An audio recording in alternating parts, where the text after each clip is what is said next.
Hey guys, my guest tonight, medium Caren Clarke, is going to be talking about PTSD in the first half, and in the second half, haunted objects. I'll be right back.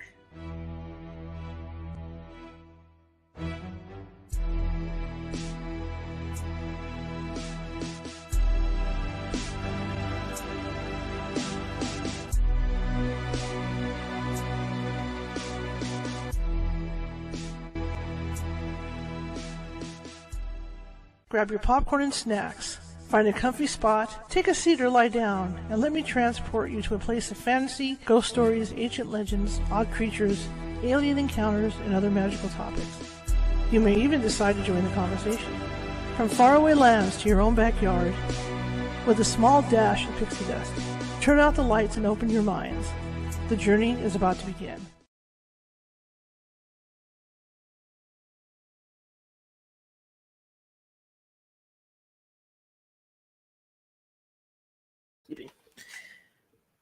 Good evening, everybody. Happy Friday. I hope you had a great week. I hope you're going to enjoy your great weekend. Give me a second here. I was so busy this week that I forgot to send Caren a join-in link, so let me get that done. And then we will get the show. My name is Charlotte. I'm going to be your host for the next hour, barring any unforeseen circumstances. Computers dying, etc. Okay, let me get this over to her so I can get her on the air. I'm also the owner of the California Haunts Paranormal Investigation Team.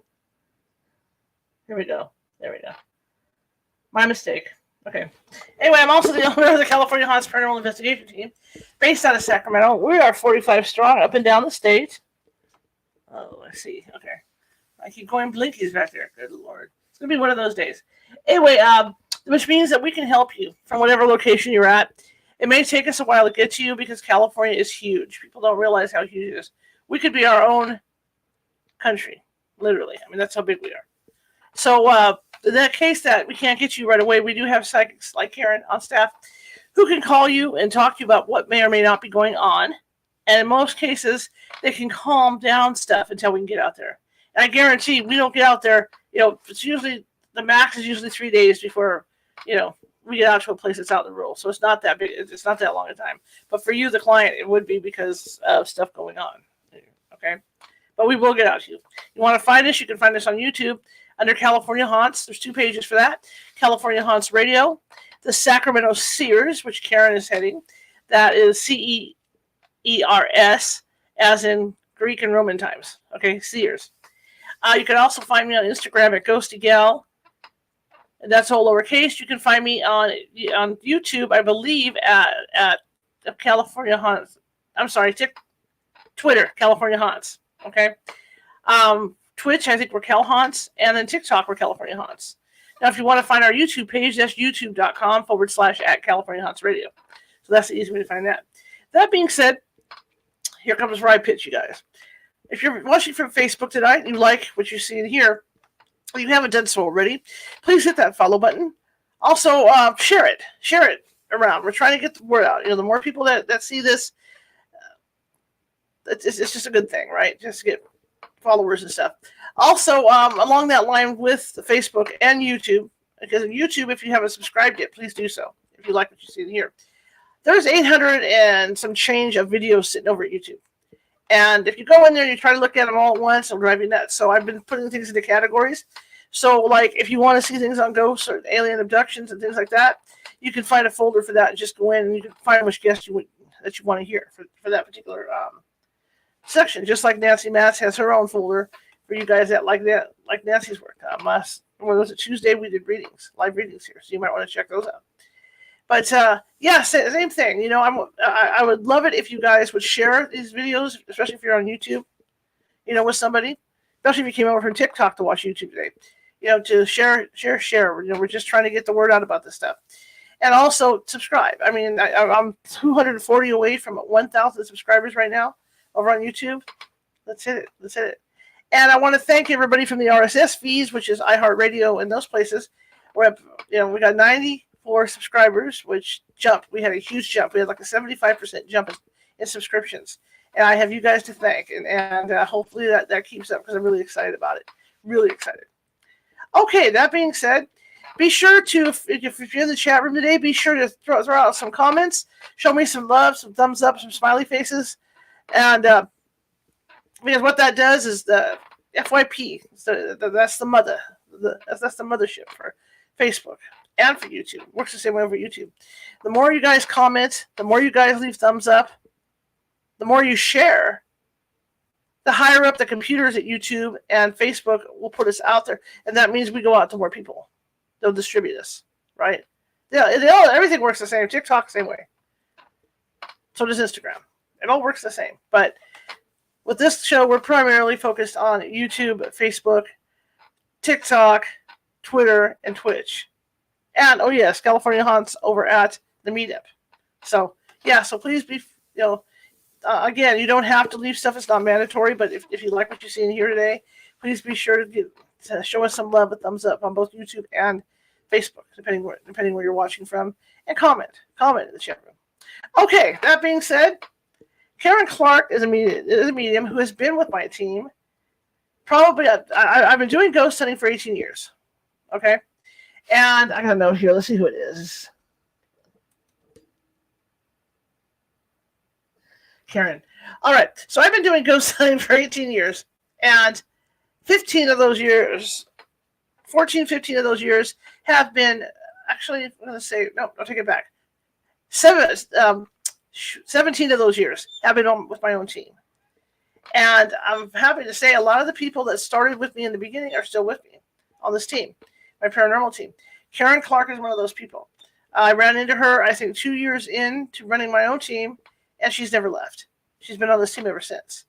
Like I said, I tend to retain people on this team, and I'm really, it helps when you're doing cases.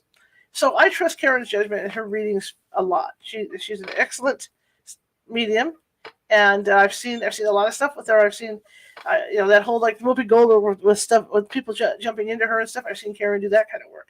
So Caren is very, very good. She's very accurate, and so I'm really excited to have her on. And we are branching out into our own, kind of like a separate thing, where we're going to have a separate show probably on Saturday nights over on YouTube.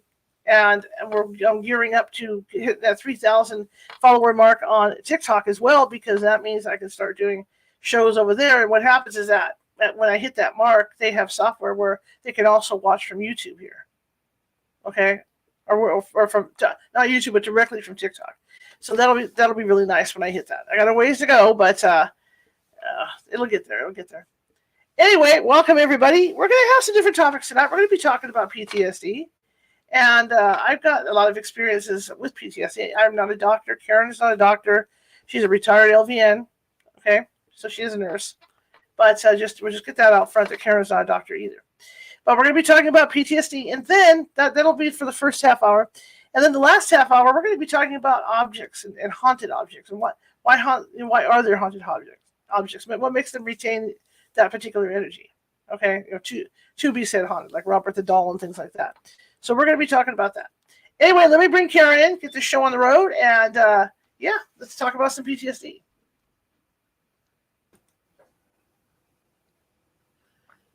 Hello. Hi, Charlotte.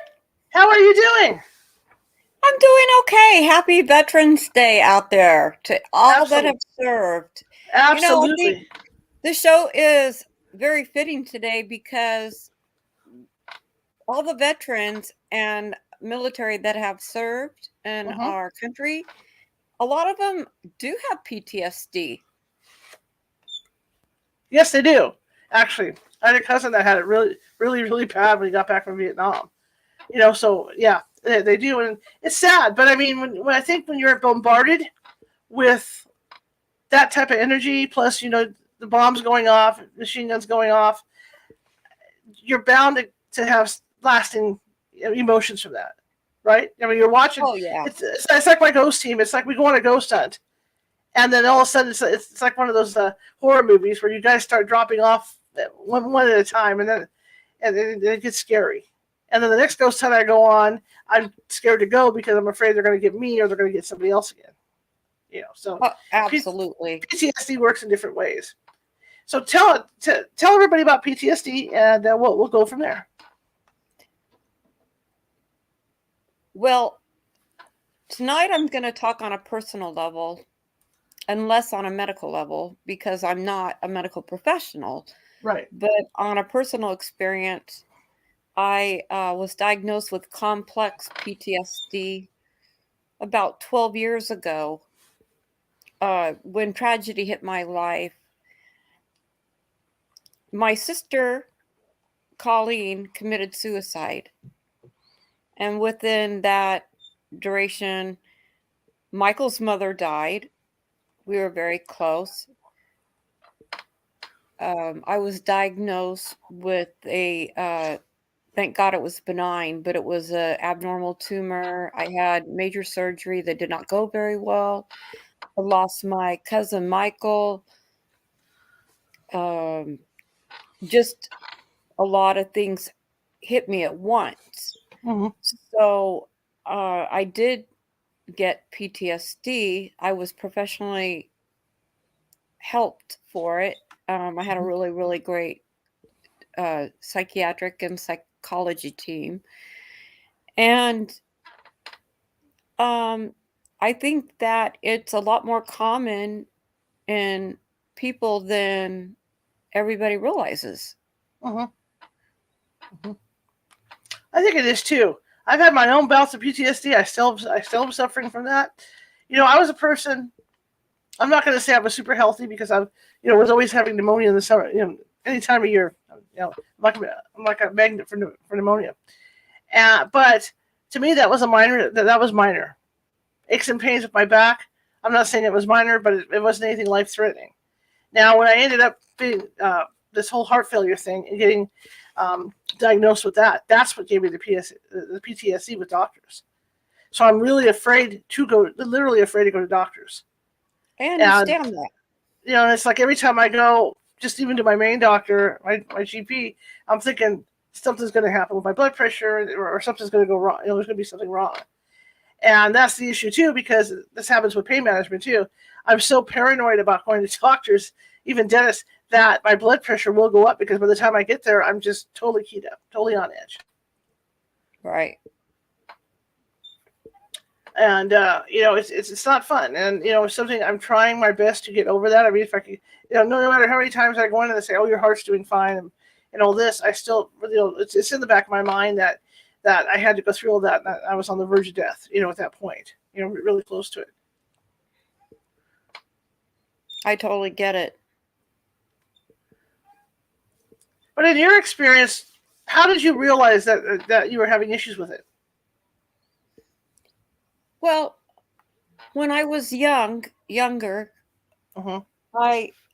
I'm turning the news off. I can't stand to watch the news anymore. When I was younger, I had panic disorder. I was diagnosed with panic disorder. And I overcame that. And I was stable for many, many years. And then, like I said, in 1912, when I had all the tragedy that hit me all at once. Right. I didn't really have panic disorder that came back, but then I know I developed PTSD. Mm-hmm. Well, that happened too, because I had a year like you had. And it wasn't fun. I lost animals. I lost my brother. I lost my uncle, my cousin. We lost Monica the year before, but Trina, on our team and stuff. So that was a bad year. It wasn't a very good year. And I had to take a short. I mean, I was on the radio show, but as you know, Caren, not that I checked out, but I did take a break because I just couldn't handle it anymore, and then I couldn't see myself going out looking for dead people. You know what I mean?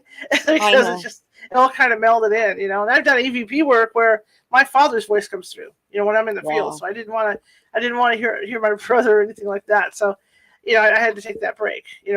But of course, bringing me back into doing stuff. But PTSD will do that. And I had a dog that had PTSD. And we still don't know the truth of what really happened to her. But a lot I remember is that if I had her out front and a lawnmower turned on or something without a muffler would come by, a real loud vehicle, she'd get so upset. But the worst was lighter fluid. If somebody was barbecuing and she could smell that first part, when you first light the fire and lighter fluid has that weird smell, this dog would go take off and run to my front door, and she would climb up the front door just to get away. So I don't know what the deal is with that, you know. But can you tell us how? Okay, you know, you talked about yourself about the PTSD. Do you know how it? Are there different ways that PTSD works? As far as, you know, what happens to you when you have it? Are there certain things that? Yeah, there's cardinal signs that a person gets when they have PTSD. A lot of times you have night terrors, tachycardia. It can hit you out of the blue. Yeah. Like you'll be watching TV. That kind of goes with panic disorder too. But you get triggered by things that have happened in the past. And it triggers you. Oh, absolutely. I mean, I've seen, like, you know, friends and my cousin that, you know, I was talking about earlier, how any kind of war movie on TV can't do it because it brings back those memories right away. Oh, sure. You know? Yeah. A lot of times, different empirical senses can hit, such as, you know, smelling a certain scent. Yes. Or hearing a song, seeing an image. And, you know, I think that PTSD has a common denominator of signs and symptoms, but it does hit everybody a little bit differently too. I find the study of that interesting because I can understand it. You know, I can understand what somebody that was in the war is having trouble, you know, when he gets back trying to adapt to the cars backfiring and things like that. Right. And you're right; it's going to affect you in different ways as well that you don't even realize. You know, when you were a nurse, did you run into people that had PTSD, or was that a different department, or how did that work? Oh, definitely. When I worked in women's health, I ran into quite a few women, young women, older women, that did have PTSD, you know, from being abused by partners, growing up in a bad household, or just, you know, going through loss. And of course, I'm not a therapist, but right. I worked with a brilliant surgeon, Dr. Z, and she would always prescribe books to read. A lot of times they were metaphysical books or spiritual books, because we don't want to get into religion, of course. Right. But they were really good books to read to help the patients hopefully, you know, recover whatever they were recovering from. Is that a case where, you know, you get someone to read stuff, it just gets their mind out of that zone, you know, to where they have to focus on what's in the book, right? That's correct. That's what I thought.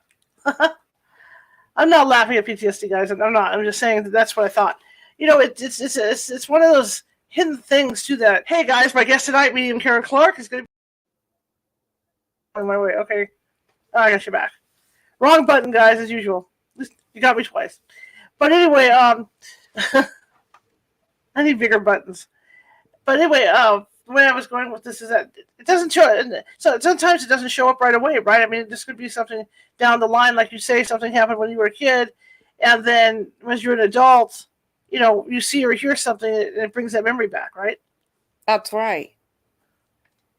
That's exactly right.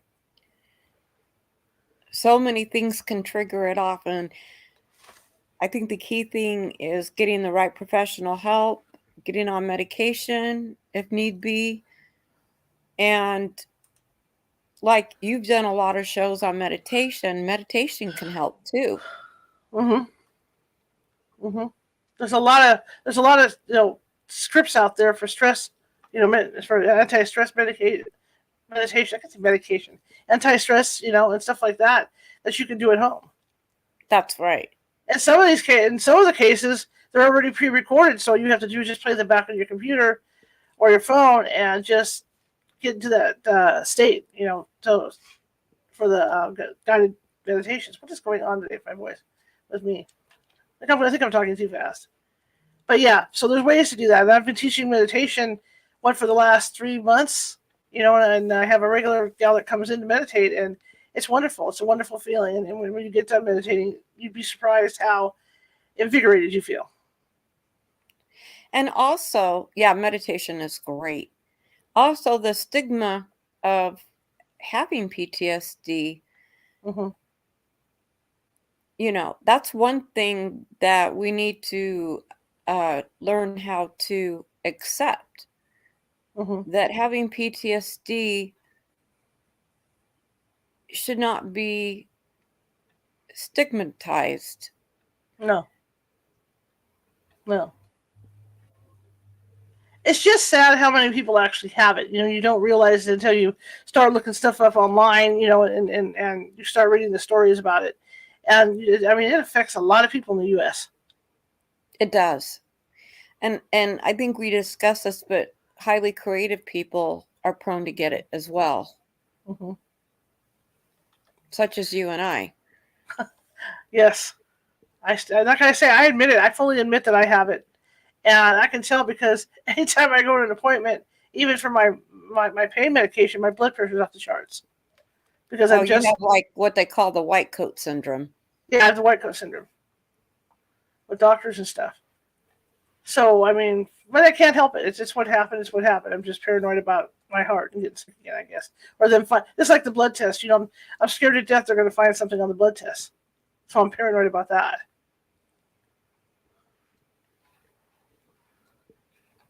Now, when you think about this stuff, and can you tell us about? You mentioned that there's several kinds of PTSD. Can you mention a couple of them for people? I know you're not a doctor. I'm not a doctor, but since we're talking about this, I know there's like different levels of PTSD. There's complex PTSD. There's anxiety disorders. It just depends. And going to the right professional, they can diagnose it correctly. If you're married to somebody, how can you tell if they're having issues with that?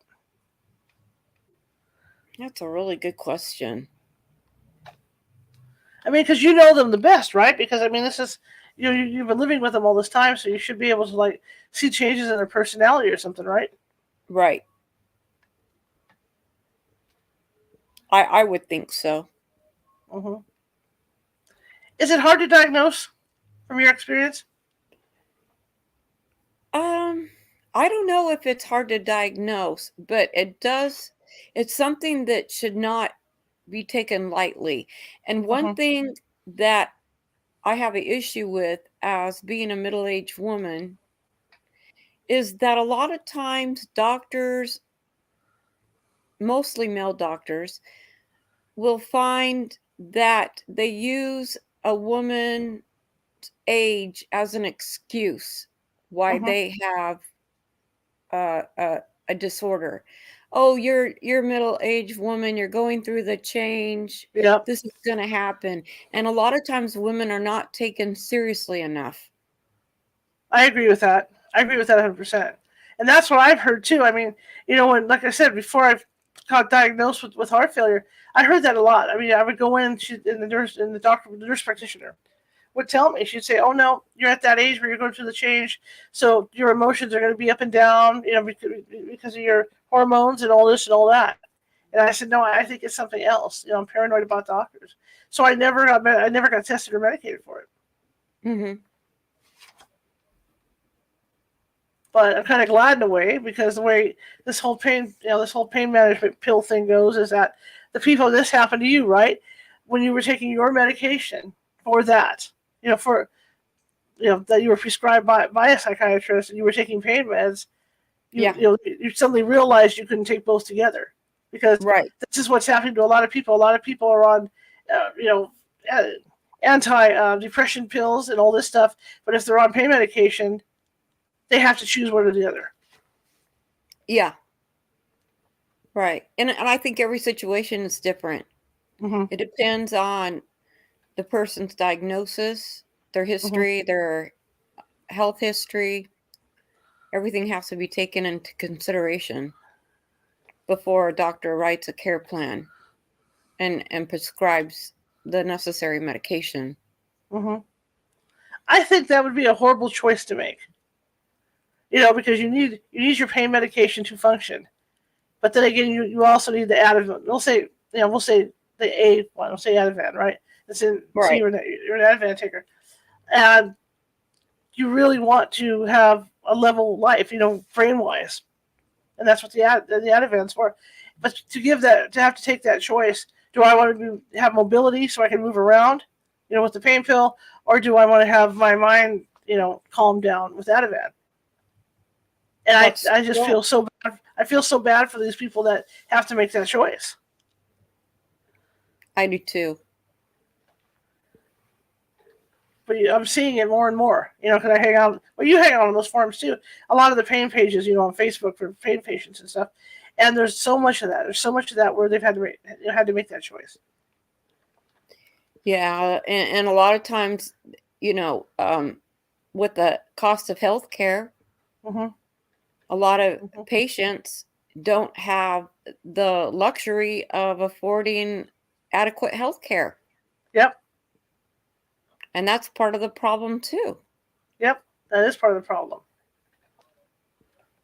Speaking of which, let me just say this, and I'm not going to point fingers at anybody or anything like this. I got a letter from the county today, and it was for dental, and that's all I'm going to say about that. When I went through all that mess with the dentist trying to get my get my tooth done, and they messed up.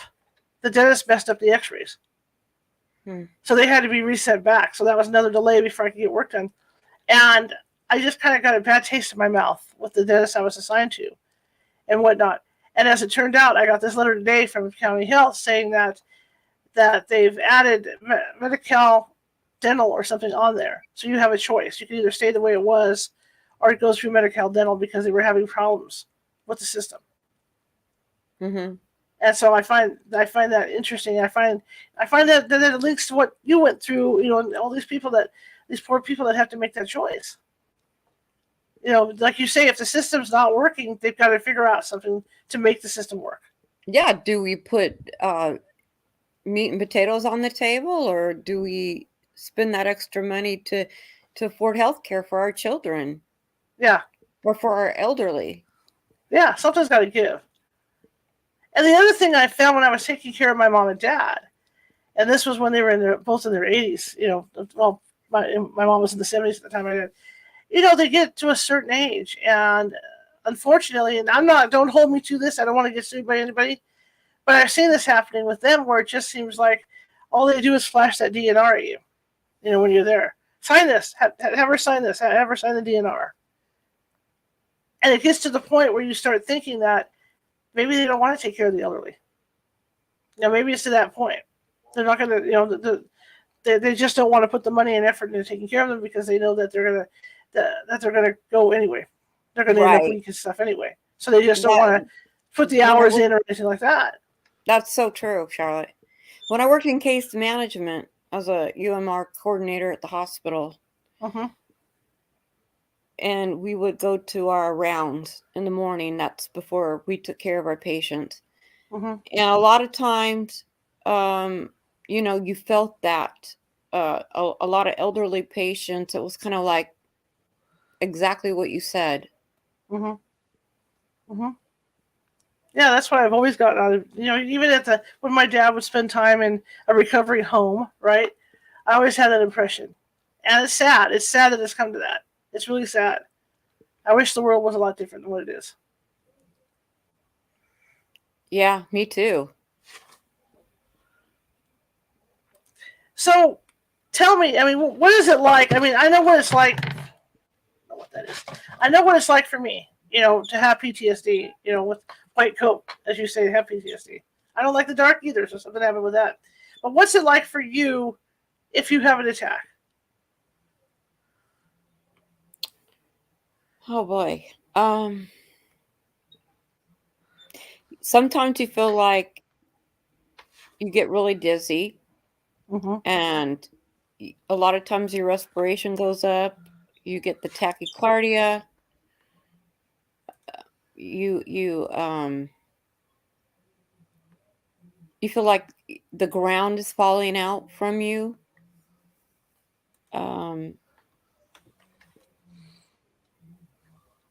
You can wake up with night terrors. You get diaphoretic, really sweaty. You can have racing thoughts where you can't control, you have to slow down your mind.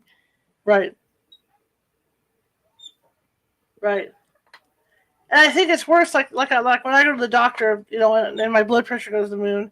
It's because all the way over there, I'm thinking of all the negative stuff that can possibly happen.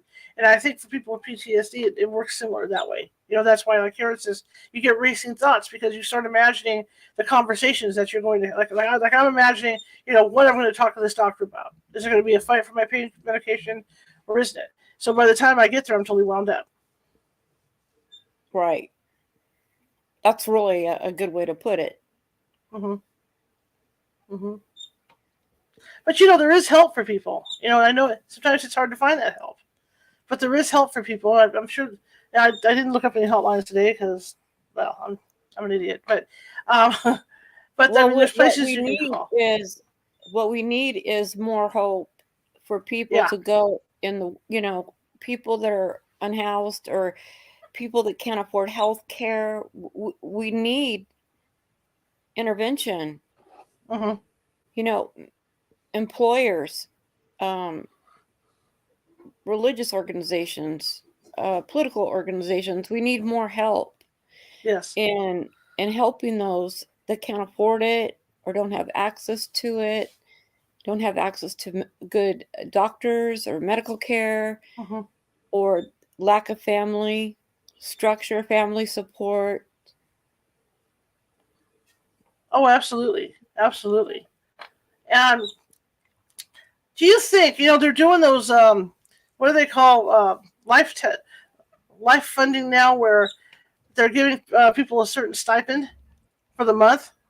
It might be $1,000, it might be $1,600, but they're giving people a certain stipend, who need it, and they have the option to still go out, look for work, and get the stuff that they need. But in the meantime, they don't have the stress of having to worry about where the money's coming from. And they do this all over the world, and they're just starting to do it here in California. And in fact, there's 2 programs out there right now in 2 different cities that they're doing it in to test it out. What do you think of that? Do you think that funding for all is good? Oh yeah, I think anything that contributes to helping people helping themselves is good. I think to me, it would make your stress go down lower, especially when it comes to stuff like PTSD. It might help make the stress go lower because then you have the funds to go out and get the help you need. That's right. Because like Caren says, right now, unless you got your Medi-Cal people, you got your Medicaid, and then the people in between, in between those cracks that have to pay out of pocket, and it's not cheap. No, it is not cheap. That's part of the problem too. Absolutely. So how long were you in LVN? I'm still licensed, although I stopped practicing about 12 years ago. No, maybe less than that. No, I can't remember. Let's see. So I got my degree in 2000, and then I got my social science bachelor's of arts in 2005. And a couple other degrees, broadcasting degrees, other degrees I have never used. I think we all do that. I do, because our directions change all the time. I mean, when I went into college, I had no clue. When I was younger in high school, I was going to be a forest ranger. That was my gig, because I like to be out in nature all the time. But then by the time I got to college, I had slowed down a bit, and I had fallen in love with the culture in Los Angeles and Hollywood, and that, to where I really wanted to work at a movie studio. Either do Foley or something, to help make movies. So then I go to college, and I ended up a journalist. And you just never know how it's going to go, because I did take classes. I did take recording studio engineering, so I know how to do that stuff. I did take production for film, different things like that. Had stagecraft, had how to build props and all this stuff. So I was on my way in that direction. I took stage lighting, I took all this stuff, photography, but it just so happened that journalism kind of popped in, because I remember going in and they didn't have any English classes open. My first year in college. So the only thing that was open was journalism. So I thought, well, it can't hurt. I can get some college level writing out of it. So that's the direction I ended up going, as far as school and stuff went. Isn't it funny how we people have their life mapped out in front of them, but it never goes the way we think it'll go? But journalism is awesome. It is awesome. It's been a fun career. I can say that. I've done a lot. I've met a lot of people that I didn't think I was ever going to meet, things like that. But that's what I mean. So the way I'm going with this is, if people start getting these stipends for cost of living, that would, to me, that if you're out looking for a job, that would be the nicest thing, because you've got a consistent income coming in. You can have a nice car to go look for jobs. You don't have to buy a beater. You know what I mean? You don't have to buy a beater, because then you can make a car payment. So, I mean, I think it's a win-win all the way around, and I also think it's a win-win for medical as well. Because the people that are going to work and are sick or PTSD or whatever, right now they're forcing themselves to go in, and this is a way that there wouldn't be a force to go in. Because they would have that money backing them up. Yeah. They'd have that money in the bank, for a backup, which people need. Like you say, there's such a huge class difference in the United States. People don't realize it. The haves and the have-nots. It's huge, right? It's real. It's too huge. Yeah. But getting back to PTSD, a lot of people have it, and it could be anything. It could be anything that triggers it. Maybe you burned your hand on a candle. And then suddenly Halloween comes and people are whipping out candles, and you're afraid to even deal with it. I mean, it can come in many ways, but it's also something that can cause enough issues that you don't even want to leave your house. Oh yeah, they call that agoraphobia. Mm-hmm. When you don't want to leave your house, it's part of the whole. It can be part of panic disorder or PTSD, anxiety disorder, all the above. A little A, B, C, and D. Mm-hmm. Mm-hmm. And that's an awful feeling too, agoraphobia. Right. Oh, absolutely. But there is hope. Go ahead. Go ahead. There is hope.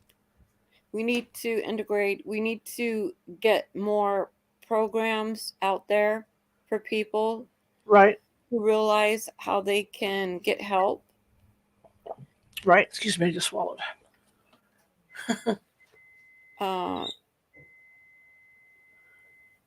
We need to, take people seriously. Like when they go in for medical evaluation, if you don't like what your doctor says, then go to a different doctor. Right. Yep. That's why there's several evaluations. Absolutely. Well, we're going to shift gears here. First half hour is up. Nice job.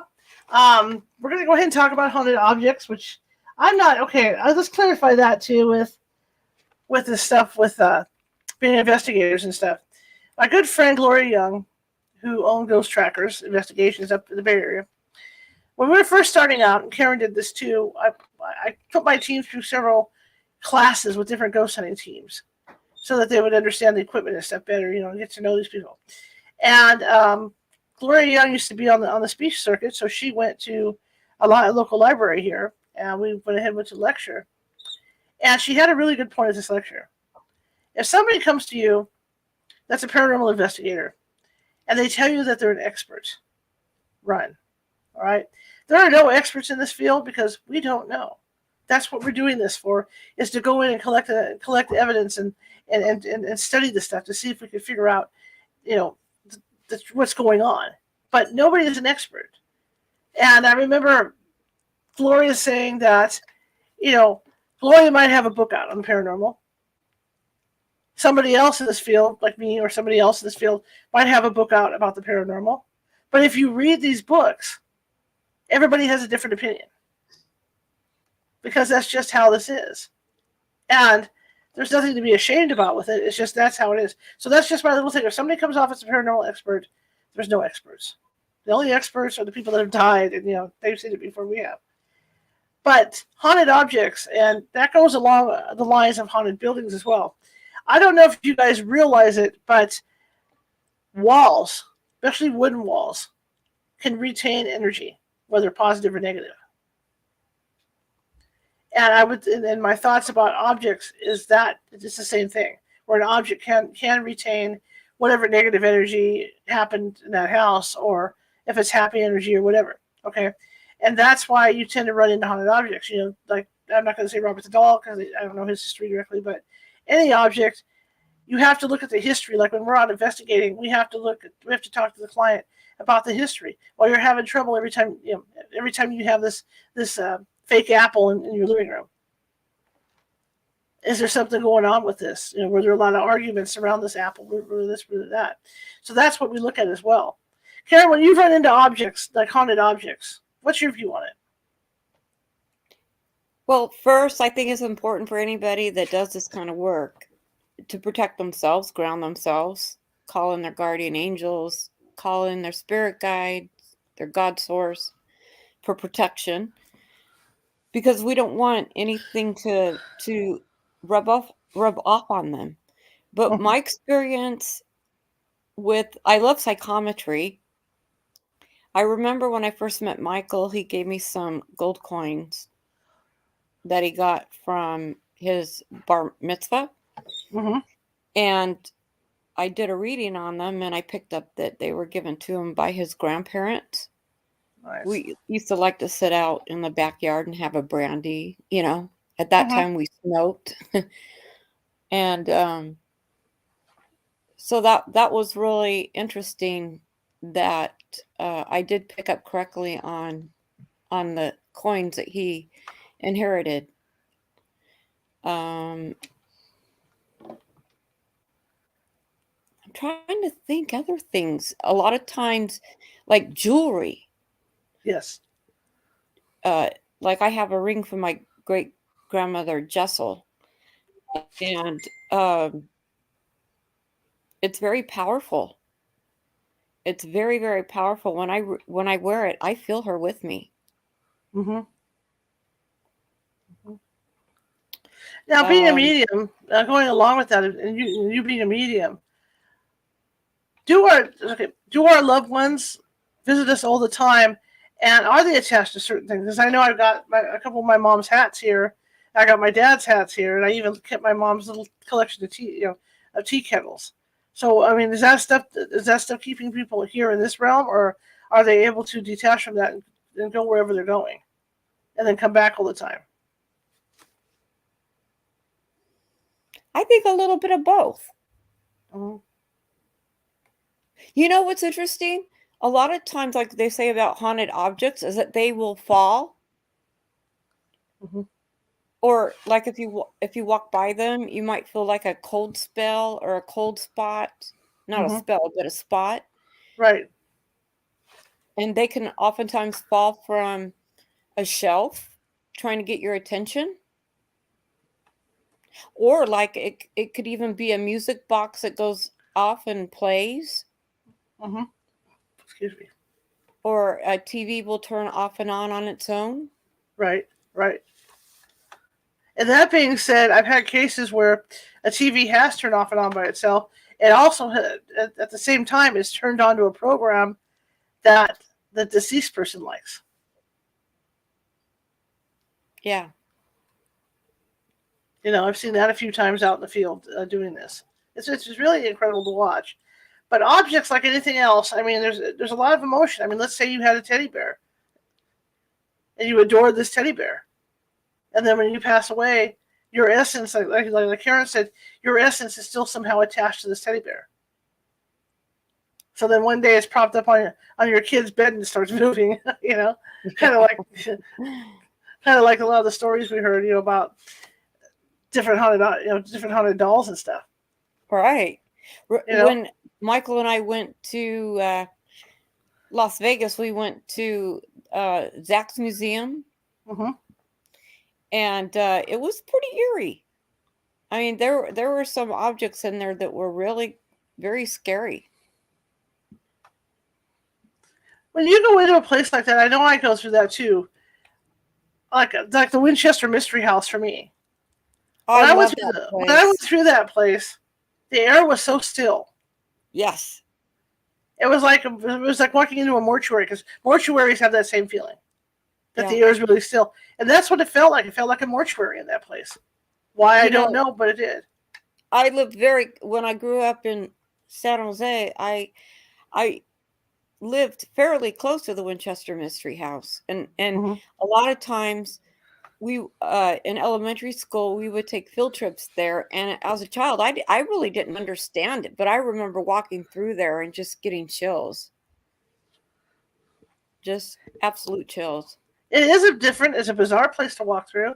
Lots of energy there, and like I believe every second of the stories that are out there about the Native American presence there, because the cowboys use those Winchester guns to kill them, Oh yeah. to destroy the Native Americans. And there's a lot of Native American presence at that house.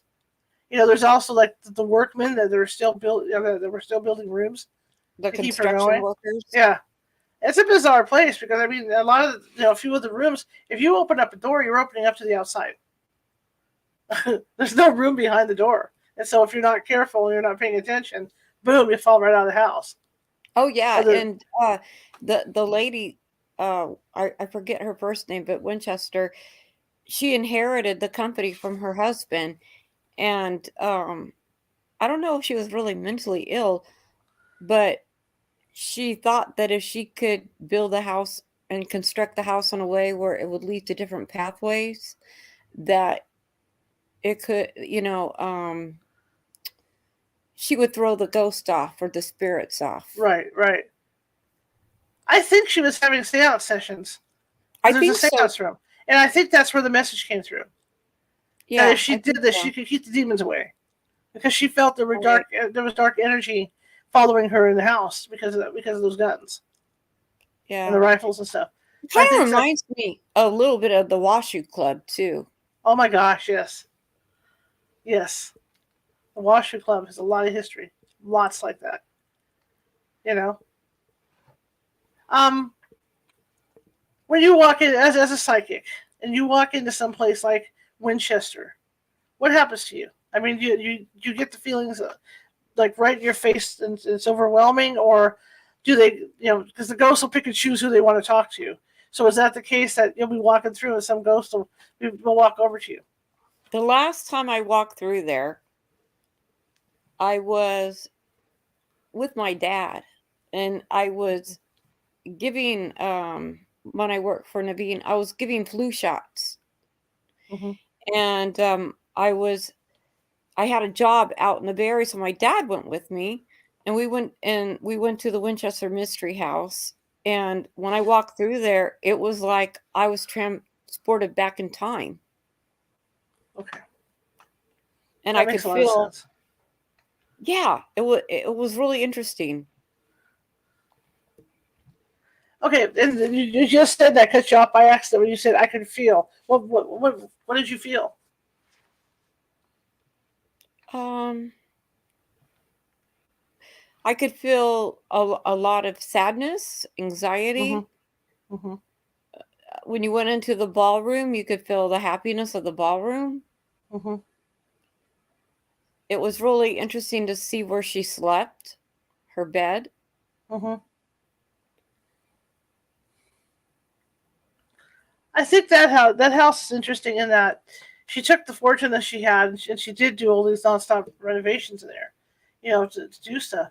And I don't think, she might have been a little kooky. I'm not saying she was. I don't know the story behind her, but I just think because of her being at her age, and maybe she was a little paranoid about having been involved with that company that kills so many people, or whatnot, that this is why she started, once she got that first message, this is why she started that whole building thing. She probably had a lot of guilt. Mm-hmm. Yes, I agree. I agree 100% with that. She had a lot of guilt from how she treated the workers, and the fact that I kind of read a little bit about her history a while ago, but I forgot. But oh my goodness, it's a really interesting place. It is. It's fascinating. You know, like I said, I don't know if I'm the only one that feels that weird energy, but yeah, when I walk into those places or that place in particular, it does feel like a morgue, or even a morgue. You know, morgue atmosphere, or like I said, you know, a mortuary, because and the air is so still. It's thick. It's really thick in there. Yeah, it is. You could cut it with a knife. Yes. Yes. Now the other question I had, because I mentioned it, do the ghosts come to you to talk with you, or do you pick and choose who you want to talk to? I think it goes both ways. Mm-hmm. I think you can call in spirits. I think you can contact spirits. Right. Right. Definitely it can go either way. Now, has there ever been a place that you've gone where you don't want to talk to the beings in there?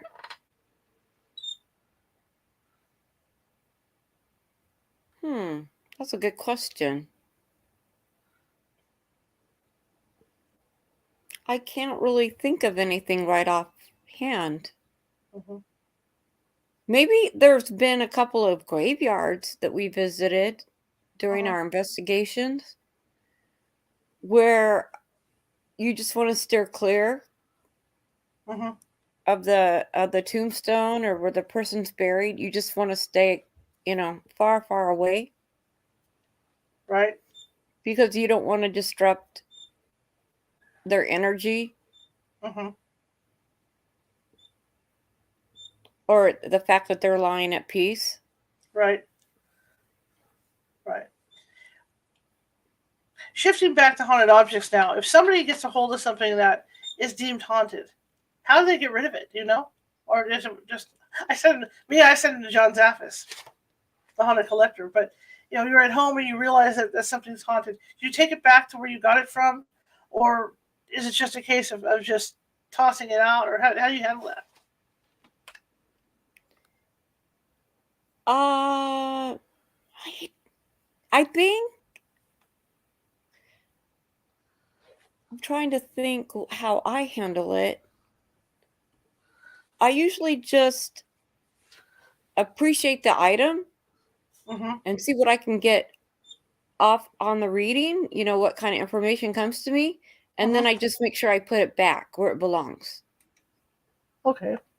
I think it's important to put an object like that back where it belongs. Right. There was this story of a woman who wore glasses, and the glasses were she inherited or she got the glasses from somebody that died in a car accident, and the person that had the glasses before had a certain eye disorder, and then ironically enough she inherited the same eye disorder. Wow. That's crazy. That's crazy. I have heard people, you know, from my travels investigating this stuff. I have heard people bringing stuff home. In fact, there was a gentleman out in the Land Park area that we did an investigation, and he liked to travel, and he was into totems. You know, like I'm talking, like like those faces you see in Hawaii on the statues. You know, statuary like that. Right. And he had a big collection of these things. And while we were there, I don't know if you were there or who was doing that case with me, but the medium I had with me told me that one of those items was cursed and that was causing a lot of his problems. And there was a particular mask, you know, a tiki mask, that was causing the Oh, problems. right. I think they And have one of those in LA at I can't remember what museum, uh-huh. but they have a lot of those masks. Yeah. and he collected them. So when we finally went over and said, "Well, you're going to have to get rid of that other mask, that one mask," he wasn't very happy about it. I mean, that's what was causing all his problems, was that mask. And that whatever that god was that if depicted or whatever that was attached to it, did not like this guy at all. Didn't like him at all. Oh, I wouldn't think so. But I mean, a lot of the time when I get a cursed object, we say, well, burn it, do whatever. The only way to do it, like I agree with John Zaffis and his family, in that you have to lock it under key and make sure that it never gets out to anybody again, because that's the only way to control the energy. Otherwise, if you leave it in the corner of your house, you throw it up in the top of your closet, that's not going to change anything. It's still going to be, whatever's attached to that's still going to be active. Oh, definitely. Just like, here's the thing.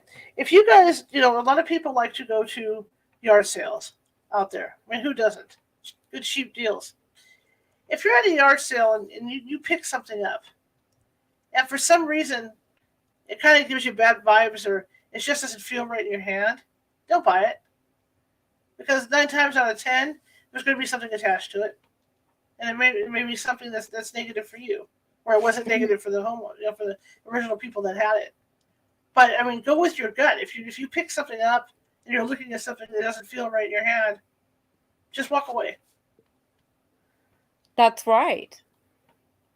I think that's just good advice for anything. Mm-hmm. Mm-hmm. And you don't want to bring stuff like that into your house. No. And the truth of the matter is, like I said, whatever this is or whoever it is may have liked the other family. You don't know, right? It may be some of those situations where it didn't bother the other family, yet there's something about you or something that it doesn't particularly like, and you take that home with you. Good luck with that, because then you're going to have activity in your house over this object. So, I mean, it's just something to watch out for. But then you get the guys, and I have good friends that are debunkers, and they'll tell you, "Oh no, it's all in your head. It's all in your head." But I mean, I think, I love people like that. I love people that tell me logical stuff. It helps me figure out investigations and stuff.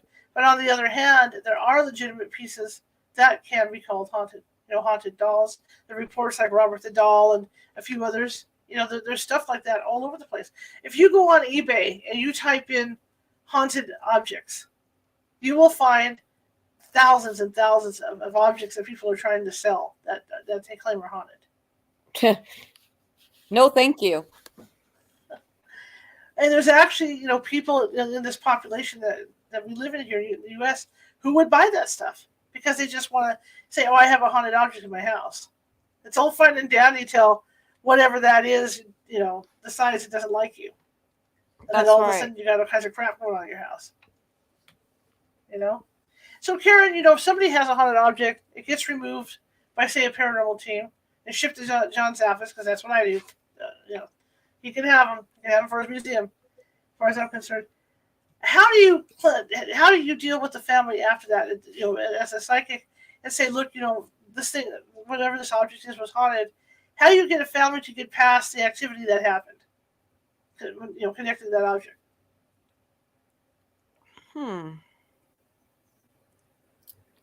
I don't know.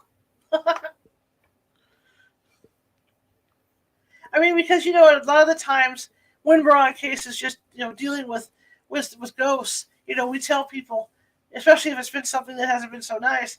And I know it's hard for people, but the first thing out of our mouths is, "Well, from here on in, you can't think about this, because if you think about it, you're going to draw that energy back in." And sometimes people do. So I'm just wondering, if it works the same way with haunted objects. Hey, don't think about that thing. I know you liked the rock. I know it was pretty, but you don't have it anymore. Don't think about this, because you just might draw that thing in, back into your house. Right. So it's something to watch out for. But if a team comes out and they say, "Hey, don't think about this," and it's hard. I mean, if you've seen apparitions in your house that aren't so nice and stuff, it's scary. Okay, or maybe they're tickling your baby, or maybe they're tickling you at night, or whatever. It's an uncomfortable feeling, and I understand how hard that is when we come out and say, "Okay, we've done a cleansing on the house. Now don't think about this, or you'll draw it back in." A lot of times people will draw it back in because maybe you saw this thing in a certain position in your house, standing in the corner, and you're always forever going to look at that corner. And what's going to happen? You're going to see that thing standing there, even though it's not there. Mm-hmm. You know, that's just human nature. That is so true, Charlotte. Well, we just blew through an hour. I can't believe it. It always It's Friday. goes so Yeah. fast. Yes. And Sunday, of course, I'll be back reading from the Lizzie Borden book. Probably another week or two on that, and then we'll be shifting into some creepy Christmas tales, and so that'll be fun.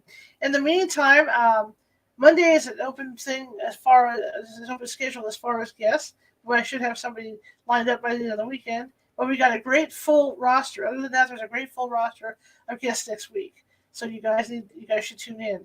And I think next week I'm going to have an early show too because I have a gentleman that requested I go earlier than the 6:30 p.m. Pacific. So watch out for that because you always got to watch those. But I'm so glad you all came. I saw a bunch of people in the chat room. George, thank you for the like. I appreciate it, my good friend George. And I really appreciate each and every one of you for following us as long as you have. There's been some good shows, and there's been some clunkers. There's me playing around like today when I hit the wrong button, that kind of thing that went on. But I mean, for the most part, you all have been very dedicated to this show and sharing it and doing all that stuff, and I really appreciate it. People over on the RSS feed, you know, the podcast, iHeartRadio, and all those places. I appreciate each and every one of you as well for being listeners. And I hope we can continue to do that. That being said, if you like the show, share it with 5 people. If you hated the show, share it with 5 of your enemies. Like I said, we're just trying to build up our presence, and it's working. And the more you share, the better it gets. And like I said, I'm really excited for the future of the show, and hopefully you guys will continue to be a part of that. All right. Well, anyway, I will see you Sunday at 6:30 p.m. 6 p.m. Pacific on Sunday with the history and haunting of Lizzie Borden, and we'll read another hour out of that, and then we'll start the weekend. Hopefully, I'm sorry, Charlotte. I interrupted. No, that's okay. As usual. No, go ahead. That's fine. I remember when I was a kid, I watched that movie with Elizabeth Montgomery. Yes. Oh, it scared me to death.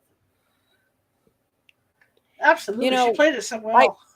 I went to Massachusetts when I was 13 years old. My ancestors did not come over on the Mayflower, but I was lucky enough to go on the Mayflower. And one of the things I wanted to do was go by the Lizzie Borden house, but we didn't go. The family I was staying with did not take us to the Lizzie Borden house. That's on my gift list. You know, one of my, like, what's it called, the bucket list? That's one of my bucket list items is to go there. Someday.